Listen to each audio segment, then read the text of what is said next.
Welcome. This is the Global Summit House podcast. Catch power interviews and discussions with influential, inspiring, and powerful people. Explore what's possible by tuning into this podcast with our all-new The Writers Project episodes, featuring one of the world's most inspired thinkers and writers. Visit our website at www.globalsummithouse.com.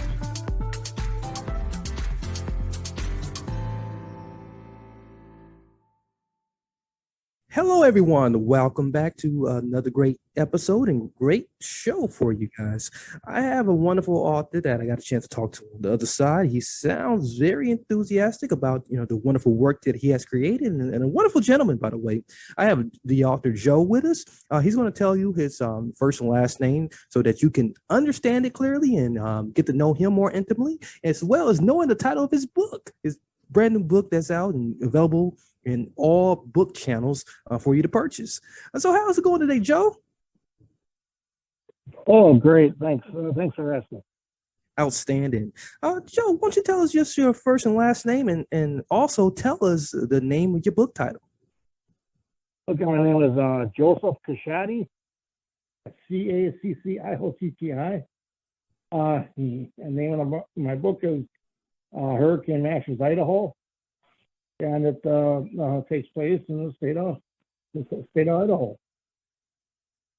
Outstanding. So, the first thing that kind of comes to mind, and I think what comes to mind for a lot of audience out there is why Idaho? Well, I developed a hurricane character, and he travels from state to state and helping people in need. Now, this is going to be the fifth story of the hurricane being out. And what was it about, hurricanes that kind of attracted you to kind of attribute such a feature, such as a hurricane, to such a character that is given? Okay, well, back when I was younger, my dad used to read Icky Spillane novels with Mike Hammer. Mm-hmm. And so on the syllabus that I had in college, I wrote a story about the day the hurricane hit New York, with the twist of hurricane being a detective instead of a real hurricane. And my English teacher liked it so well that she presented it to the school, and they did a play on it, and in the whole bit, and that's where it started out. Interesting. And what's very interesting about this story is that with this particular book, it's this particular character. He's back nearly 3 months since he destroyed a slave trading business in Las Vegas, and he's catching up with a nemesis by the name of Sidney Wallace, and he's trying to score. So.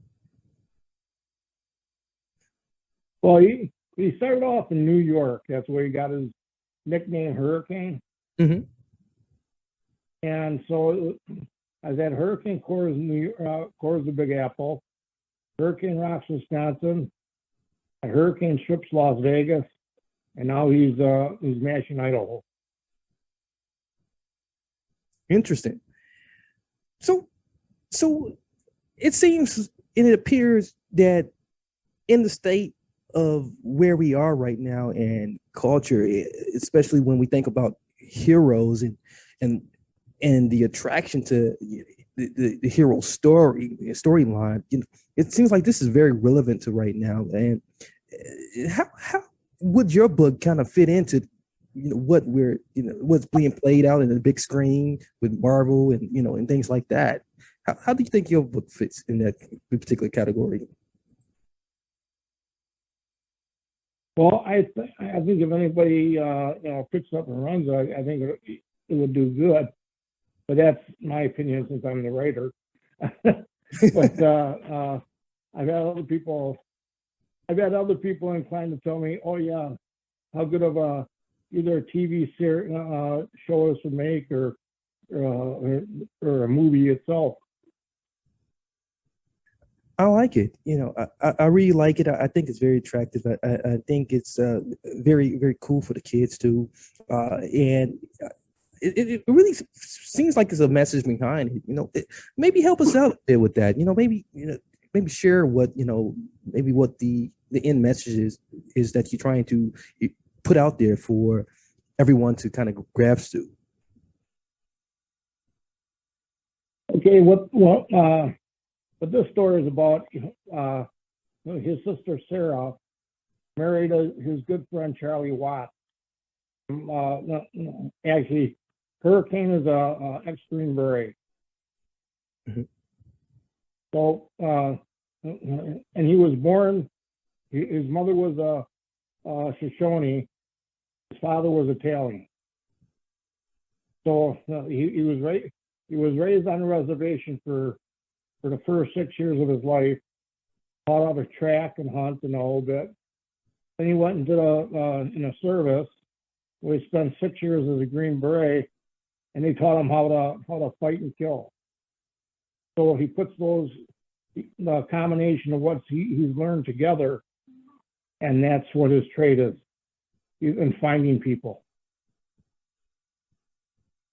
I like it. And it really, really, again, it just speaks to what we all kind of like look to hope for, and in a world that is just so foul with many evils, and we just hope for a hero like this. Yeah, and he gets a call from his sister because his friend Charlie Watts is missing. And he said something's wrong, so he goes to Idaho to help his sister out, try to find his friend, and that's where the whole thing starts ballooning up from there. Yeah, I can see. In fact, what was interesting is when I was looking it up on my computer there's a place called the City of Rock. Mm-hmm. Inside Idaho. It's supposed to be this mammoth playground of about 25,000 miles of land or whatever, with all these rock formations and all that. And that's where they actually find Charlie. Wow. It has a lot of visuals in this particular installment of this story. Maybe I think the audience would want to know what kind of inspiration you get to put such beautiful visuals like that in a story like this. Well, I look on the internet and I find out the different areas and places where he goes and what's the big thing at a state. Mm-hmm. Like as a Idaho, it was a City of Rock. Yeah. So that's what I viewed it, and then I was looking further, and since they're borderline with Nevada and Montana, and that they have a lot of stagecoach robberies in that area. Interesting. And a lot of the money was never found. Wow. So it sounds like there's a lot of history that is kind of being uncovered too as we read along too. Yes. Yeah, I try and add a lot of bit of the history into the state too, so at least people know what I'm, where it is and what I'm talking about, and if they want to go see it, all the power to them. Beautiful. You definitely got my attention. Now I am more interested in Idaho, a lot more interested in Montana. And it's all coming from this book. And I think that's the great part about books like this, that it gives you, something to kind of like get a feel for and get a real life experience and say, hey, I saw that in that book and now I want to go check it out, because of this book. And you can always have that connection to the book. Yes. That's what I've been trying to do with all my books. Matter of fact, I'm working on a book 26 right now with Hurricane. I got 26 states so far. Wow.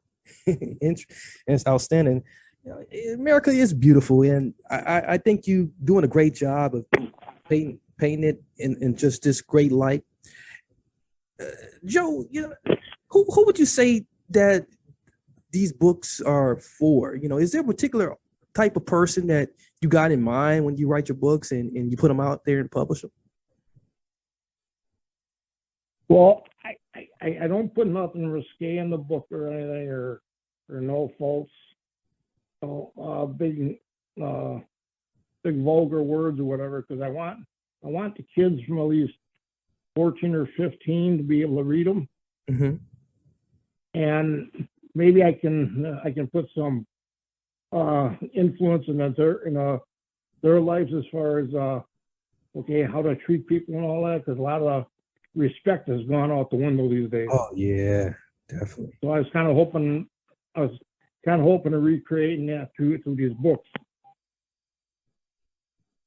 Wow, man, I'm definitely inspired, and I find it very incredible and commendable with what you're doing and the great work you're leaving behind here. This is definitely legacy that you are creating here, and I just want to continue to support you and hope that the audience that's listening do grab ear to all that you have said here today. With that being in mind, is there anything maybe that you want to just put out there that maybe we didn't talk about that you want to just say to the audience right now? If it was someone that read your book, maybe just use your imagination for a second, like, hey, this is what I want to say to you for reading my book, or maybe say, maybe it's not someone who read the book, maybe someone that's maybe thinking about it. What would that be? Well, I hate to say this, all my friends and all that are passed on at this time, so I really have nobody an influence. So I guess I just open up and tell people, hey, you want to see something spectacular about these states or whatever, read my books and learn some knowledge on each state as I laid it out, because I tried to put the most exciting things in there. Yeah. So they'll have some kind of knowledge if they go on to these states to see what it's all about.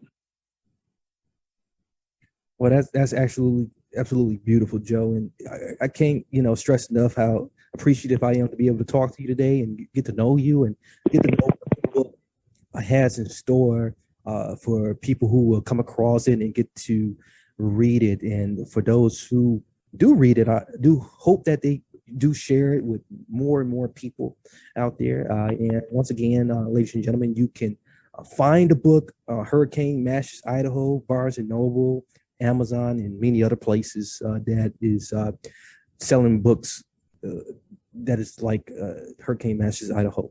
And once again, what's the name of the other titles that you got out there?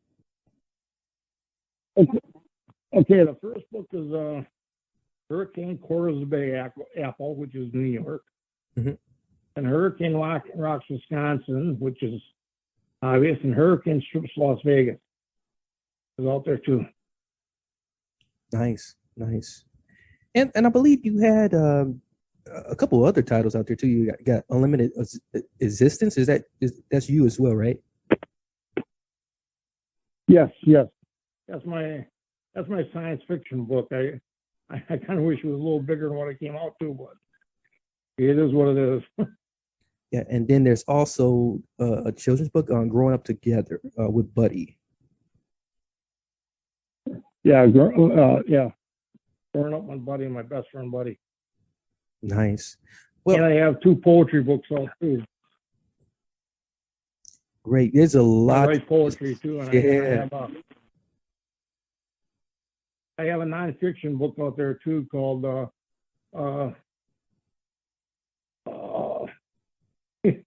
I can't think of what it is. On the blue collar real estate mogul literary work. Hmm. That's how 12 years old I started working with a guy remodeling houses, and I worked with him for 36 years. Okay. And actually the reason I'm writing is because when I found out he was at Woodstock in Kenosha with his 4th bout of cancer, didn't look good. I was off with a hernia operation from work. Yeah. So I had 2 weeks before I had to go back in. So every day I drove up and I took like 2 or 3 chapters with me up there, and I read it to him. And well, 3 days before he finally lost, he called me up to his bed and said, "Joey, do me one favor before I go." So what's that? Never stop writing. I love it. I love it. So that's more or less why I'm still writing it today. Yeah. Yeah, man, I can't agree with him. You definitely has found the right niche for you. This is definitely where you belong, and continue to keep pulse racing and hearts pumping through your writing. We need more of it. And he does has a author website out there, authorjc.com. You can find all these titles out there that he has, including poetry as well. What I love about the fact what Joe is doing is that he's continuing to just again highlight our great country of the United States and just giving back to the younger ones who's coming up behind us. So thanks Joe for talking with me today, and those who are out there, make sure you catch all of this and much more. Replay this back a couple of times and share it with someone you know, someone you don't know, as it will help to further the message, as well as get the word out about what Author Joe is doing. So until next time, I'm Marcus Hart, your host. Many blessings, peace, and lots of love. We are closing for today. You've reached the end of another episode of the Global Summit House podcast. Subscribe to our podcast on Spotify, Podbean, iHeartRadio, iTunes, or Google Play. Connect with us at globalsummithouse.com. See you on the next episode.